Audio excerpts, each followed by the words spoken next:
way that you would sight read is you would mark your pedals in. So a big part of pedal harping and lever harping is actually analysing your music before you even play and marking in things that you need in advance. So the pedal changes in a piece of music need to be thought about and marked in advance. And actually we've got a course by Kazaya called Pedal Perfection, and I'm sure that she did a whole week on marking pedals and how to know where to mark pedals, and how far in advance and all these sorts of things. So definitely have a look at that course. But that's the first thing, is make sure your pedals are marked, and I like to highlight them so I don't forget them.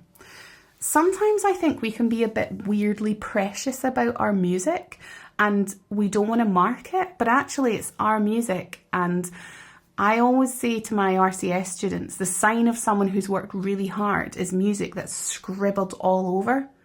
If their music's like all scribbled with like colours and post-its and all that, I'm like, yeah, you've worked really hard. I can tell you've really analysed this music and thought about it. So yeah, mark the pedal changes in before you start to sight read the piece. Like say you just have to sit down and sight read it, just make sure you've got that music beforehand and you've marked the pedal changes in.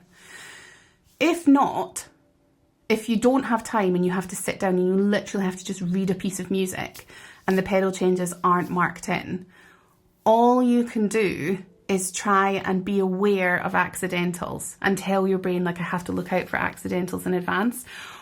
The skill of sight reading is a difficult one to develop because the only way you can get better at sight reading is practice. The only way you can get better at anything is practice. But it's quite difficult for us to find lots of opportunities to practice sight reading unless we're seriously like, I want to improve my sight reading.